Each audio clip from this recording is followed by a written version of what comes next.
Akansha, congratulations for your visa. We are super happy, Akansha. So నేను happy, నువ్వు happy, right? అదే కదా, అదే కదా. లాస్ట్ ఈ వీసా వచ్చిన first student actually, you are the one. So ఆ రోజు చాలా వరి కావాల్సి వచ్చింది. అంటే నాకు మెయిల్ ఇంకా ఏం రాలేదు, ఏంటి అని వెయిట్ చేసి వచ్చిందా రాలేదా అని finally we got it. So Akanksha, tell me, ఏ యూనివర్సిటీకి వెళ్తున్నారు? University of Hertford. So how come you know about us, Akanksha? ఎట్లా తెలుసు? నాకు ఫ్రెండ్ ఉన్నారన్న. ఓకే. సో సేమ్ మీ దగ్గరనే ప్రాసెస్ అయింది. ఓకే. తను మల్టిపుల్ గా చాలా సార్లు ట్రై చేసి మీ దగ్గర వర్కౌట్ అయింది. ప్రాసెస్ కూడా చాలా సింపుల్ గా ఉన్నా, ఏం డౌట్ ఉన్నా సరే, ఎంత పెద్ద ప్రాబ్లం ఉన్నా సరే మొత్తం క్లియర్ చేస్తారు. అండ్ ఫస్ట్ నుంచి ఎండింగ్ వరకు A to Z అన్నీ చూసుకుంటారు. ప్రాసెస్ చాలా ఈజీగా అయిపోతుంది అని చెప్పినప్పుడు నేను సర్చ్ చేసి చూసిన. అసలు చూసిన వెంటనే నేను ఫిక్స్ అయిపోయినా, ఓకే నాది అయిపోతుంది, అన్ని దగ్గరికి చెప్పేస్తే కాల్ చేస్తే అయిపోతుంది అని ఫిక్స్ అయిపోయినా. సో ఇన్స్టా చూసావా? అవునన్నా, నేను చూసి నేను మీకు కాల్ చేశాను. మీతో కాల్ ఎండ్ అయిన నేను మాట్లాడేటప్పుడు అనుకున్నాను, ఓకే అసలు అయిపోతుంది, ఇంకా ఫిక్స్, దీంట్లో డౌటే లేదు అని చెప్పేసి నాకు మీరు మాట్లాడే వేలోనే నాకు అర్థమైపోయింది. Thank you. అదే అంటే మనం మాట్లాడితే కొంచెం కాన్ఫిడెంట్గా ఉంటుంది అంతే. సో అంటే I know the work and నా ఫీలింగ్ యాక్చువల్లీ. సో ఆకాంక్ష, వన్స్ నా దగ్గరికి వచ్చారు, ఐ థింక్ నువ్వు నా దగ్గరికి వచ్చేపాటికే నీకు లోన్ అప్రూవ్ అయ్యి ఉంది, if I'm not wrong. Approve అయిపోయింది. మీ దగ్గరికి వచ్చి మీతో మాట్లాడిన తర్వాత అయిందన్న. ఓకే. సో నీకు మల్టిపుల్ ఆఫర్ లెటర్స్ ఏమైనా వచ్చినాయి ఆకాంక్ష? ఓన్లీ హెడ్ఫోర్డ్ వచ్చినాయి అన్న. సో యూఆర్ వచ్చింది. Okay. So you're preferably want to go for Hertford, కొంచెం ఫీజ్ కన్సర్న్స్ పెట్టుకొని. ఓకే. సో వన్స్ ఫీజ్ కట్టాక ఇంటర్వ్యూ ఉంటుంది కదా ఆకాంక్ష. సో ఇంటర్వ్యూ సైడ్ నుంచి అంటే టీమ్ సైడ్ నుంచి సపోర్ట్ ఏమైనా దొరికిందా? అవునన్నా, నవ్య మ్యామ్ మార్క్స్ తీసుకున్నారు. ఓకే. కాకపోతే నేను పర్సనల్ స్టఫ్ వల్ల నేను అటెండ్ అవ్వలేదు. ఓకే. బట్ స్టార్టింగ్ నాకు తెలిసి 2 మార్క్స్ అటెండ్ అయినా. ఓకే. డేటా వచ్చింది, అదే డేటా వచ్చిందా మా దగ్గర నుంచి? వచ్చింది. మ్యామ్ పంపించారు, సెండ్ చేశారు. ఓకే. ఎక్స్ప్లెయిన్ కూడా చేశారు, ఎట్లా మాట్లాడాలి, ఏమేం క్వశ్చన్స్ ఉంటాయి అని చెప్పేసి మ్యామ్ మొత్తం డీటెయిల్ గా క్లియర్ గా ఎక్స్ప్లెయిన్ కూడా చేసిండ్రు. ఓకే. బట్ నేను మార్క్స్ కి అటెండ్ అవ్వలేదు అంతే, కొన్నిటికి. Okay. But still you cleared out. First attempt clear చేసినట్టు, సూపర్. అదే అయితే, సో మా క్రెడిట్ ఏముండదు దీంట్లో actually. In your file at least you didn't, నువ్వు చదువుకున్నావు, నువ్వే కొట్టావు. So we're very happy and thank you for the support Akanksha. So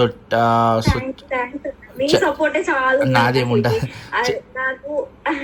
నాకు నిజంగా సిల్లి నేను డౌట్స్ క్వశ్చన్స్ అడిగినా, నేను ఏ టైంలో మీకు టెక్స్ట్ చేసినా, కాల్ చేసినా టైంలో అసలు ఈ టైంలో చెయ్యొచ్చా అన్నని కూడా లేకుండా ప్రతి టైంలో ఆన్సర్ చేస్తారు. నేను సిల్లీ క్వశ్చన్స్ అడిగినా చాలా క్లియర్ గా ఓపికతో ఎక్స్ప్లెయిన్ చేస్తారు. అసలుకి నాకు అసలుకి ఇది ప్రాబ్లమే కాదు అని అన్నట్లుగా మాట్లాడతారు. తెలియదు కదా మీకు, you don't know the problem. అంటే నేను చాలా మందిని చూస్తుంటాం కదా, ఏం కాదు అంటే ఇట్స్ ఓకే. అట్లీస్ట్ పోనీ నేను భయపడినా వేలోనే ఓకే, నాకు అసలు నేను డౌట్ పడాల్సిన అవసరం లేదు, అయిపోతుంది, అన్నీ చేసేస్తారు అన్నట్లుగా. అక్కడ నేను భయపడితే ఆ భయం మీకు కన్వర్ట్ అవుతుంది. సో నేను భయపడకూడదు. అట్లీస్ట్ మాట్లాడే వేలోనే 100 కి 200% మాకే ధైర్యం వచ్చేస్తుంది. ఓకే మేము చేసేస్తాము అన్నాను. Thank you. సో వీసాకి చెన్నై వెళ్ళారు. సో చెన్నైలో క్వశ్చన్స్ ఏమైనా పడినాయి ఆకాంక్ష? అక్కడ ఏమైనా ఇబ్బంది పెట్టారా? ఏమన్నా ఎనీ క్వశ్చన్స్? ఇబ్బంది ఏం పెట్టలేదు, కానీ నాకు జనరల్ క్వశ్చన్స్ అడిగారన్నా, లైక్ ఎక్కడికి వెళ్తున్నావు. రియల్లీ? అడిగారన్నా. దే డోంట్ ఆస్క్ యూ, అసలు అడగకూడదు వాళ్ళు. చెప్పు, ఏం అడిగారు? అడిగారు ఎక్కడికి వెళ్తున్నావు, ఎందుకు వెళ్తున్నావు అని చెప్పేసి జస్ట్ జనరల్ క్వశ్చన్స్ అడిగారు. ఏ కోర్స్ మీద వెళ్తున్నావు అని చెప్పేసి. ఓకే. ఒక 3-4 స్టెప్స్ ఉంటాయి కదన్నా. దాంట్లో నాకు ఒకసారి మాత్రం నేను బయోమెట్రిక్స్ కి ముందు అనుకుంటా. Okay. Just it's casual talk లేకపోతే క్వశ్చన్స్ అడిగినట్టు అడిగారు? క్యాజువల్ గానే క్వశ్చన్స్ అడిగారు అన్న, జనరల్ క్వశ్చన్స్. నన్నేం ఇబ్బంది కూడా పెట్టలేదు.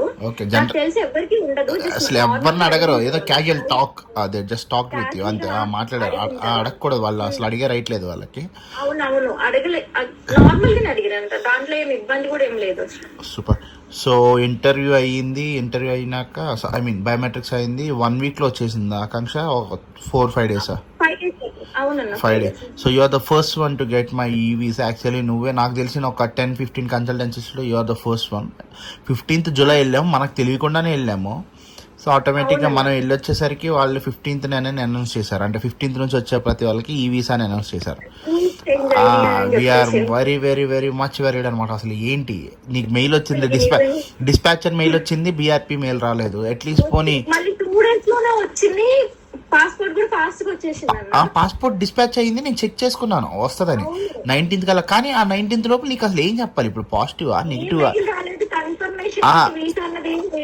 ఏం చెప్పాలి నీకు? పాజిటివ్ చెప్పాలా, నెగిటివ్ చెప్పాలా, ఏం రాలేదు, ఏం చెప్పాలో అర్థం కావట్లేదు. నాకు టెన్షన్ వచ్చేస్తుంది. గబాలన జంప్ చేయలేము హ్యాపీనెస్ తో, పోనీ బాధపడలేము, ఏమొచ్చిందో తెలియట్లేదు. బట్ నా వరకు కూడా సేమ్ టెన్షన్ అన్న. బట్ నా కాన్ఫిడెన్స్ ఉంటదేమో అని చెప్పేసి నా కాన్ఫిడెన్స్ ఏంటంటే జనరలీ నాకు వర్క్ తెలిసినంత వరకు actually you should get a mail if it is a rejection. First mail వచ్చి తర్వాత డిస్పాచ్ అవుతుంది. బట్ నీకు మెయిల్ వచ్చి డైరెక్ట్ డిస్పాచ్ అయింది. నేను అప్పుడే అనుకున్నాను వీసా వచ్చేసింది. జనరల్ అయితే మామూలుగా అంటే July 14th వెళ్ళుంటే నేను చెప్పేసాను పక్కా వీసా వచ్చేసింది. 15th గానే కొంచెం భయంగా ఉందన్నమాట లోపల. సో అది సో నువ్వు వెళ్ళి ఆ పాస్పోర్ట్ తీసే వరకు నాకు టెన్షన్. అలా కూర్చున్నా, నేను ఒక 10 times ఫోన్ చేసి ఉంటాను. ఈ ఫ్యామిలీ మొత్తం టెన్షన్ పడుతున్నా. నేను మీతో మాట్లాడిన తర్వాత నో డౌట్ ఆకాంక్ష వచ్చేస్తుంది 100%. గన్ షాట్ నాకు తెలుసు. I know. నా 6th సెన్స్ ముందు రోజు నైట్ కూడా చెప్పాను కదా నీకు, గన్ షాట్ వచ్చింది నీకు. ఓన్లీ మీరు చెప్పిన మాటల వల్ల నేను కొంచెం నేను ఒక్కదాన్ని స్ట్రాంగ్ ఉన్నాను. లేదు నాకు వీసా వచ్చేస్తుంది అన్నని. ఫ్యామిలీ మొత్తం ఏ ఇన్ఫర్మేషన్ లేకపోయేసరికి వీసా గురించి చాలా టెన్షన్ వరి అవుతారు. వాళ్ళకి ఏం తెలియదు కదా, కొంచెం భయపెడతా ఉంటారు. ఏం నీకు చెప్పడా? ఇంకా లేదు, అన్ననే ట్రస్ట్ చేద్దాం. ఏం జరిగినా సరే అసలుకి అన్ననే. ఇంకా ఒకవేళ ఓకే అయినా ఓకే అవ్వకపోయినా ఇంకా నువ్వు అన్న వల్లనే చెయ్యాలి. ఏం జరిగినా నెక్స్ట్ స్టెప్ అయినా సరే అని చెప్పేసి మీ మీద హోప్ పెట్టుకుని ఉన్నారు. వీసా వచ్చిన ఆ మూమెంట్ ఎట్లున్నాడు ఆయన? హ్యాపీ ఫీల్ అయ్యి ఉంటారు బాగా. అసలు ఆపలేదు అసలు. నేనైతే ఫస్ట్ టైం డాడీని అట్లా అంత హ్యాపీగా చూసిన అన్న. పాస్పోర్ట్ చూడంగానే వావ్ అనుకుని అంటారు. అవును. మళ్ళీ నెక్స్ట్ మినిట్ లో కూడా ఒకవేళ ఏమన్నా లెటర్ ఉందో చూడాలని చెప్పేసి లేదు. ఇక వన్ స్టిక్కర్ పడ్డాక ఇంకా నీ మీద ఎక్కడ వాళ్ళు అది చూసిన తర్వాత లేదు డాడీ వచ్చేసింది చూడండి అని అన్నా కానీ కూడా అప్పటి వరకు టెన్షన్ అన్నారు కదా. అదే కదా, నేను ఆ సెకండ్ వరకు నువ్వు ఓపెన్ చేసే వరకు ఇలా కూర్చున్నాను భయంతో. జనరల్లీ నేను పెద్ద భయపడినా గానీ ఈ వీసా కదా ఏం జరిగిందా అని ప్రాసెస్ చేంజ్ అయ్యేసరికి భయపడుతున్నాను. So hearty congratulations Akanksha. Very very very very happy for you. So చాలా చాలా థ్యాంక్స్ అన్న. నాకు ఒకవేళ ఫైనాన్షియల్ గా ఏమన్నా ఇబ్బంది ఉన్నా కానీ కూడా మీరే హెల్ప్ చేసిండ్రు. సో ప్రతి ఒక్కటి ఈచ్ అండ్ ఎవ్రీథింగ్ అసలుకి మీకే పెద్ద థ్యాంక్స్. అసలు ఇది జరగడానికి ఏమన్నా మెయిన్ రీజన్ ఎవరైనా ఉన్నారంటే అది మీరే. Thank you. So Akanksha, tell me one final review. రేపనే రోజు శైలజ ఫ్లై అబ్రాడ్ తో ప్రాసెస్ చేసుకునే వాళ్ళకి what you want to say? ఏం లేదన్నా, వాళ్ళు అసలు టెన్షన్ ఏం తీసుకోనక్కర్లే. జస్ట్ కాంటాక్ట్ నెంబర్ ఉంటే చాలు, ఫస్ట్ కాల్ చేయండి. మాట్లాడేసిన తర్వాత మీరు మొత్తం పోయి లగేజ్ ప్యాక్ చేసుకొని రెడీ కూర్చోండి. అన్న ఓకే చలో వెళ్ళిపోండి అని చెప్పడం ఆలస్యం వెళ్ళిపోవడం, ఇంకా అంతే. ఏం లేదు. అలాగా you are happy with work how it went అంతా ఓకేనా? యూఆర్ సూపర్ అన్న అసలు. Thank you. So thank you Akanksha. So keep trusting, keep preferring us. So okay, all the way. Phone వేరే కన్సల్టెన్సీ పోతానన్నా తీసుకొచ్చి మీ దగ్గర పడేస్తాను నేనైతే. All the very best for your UK journey.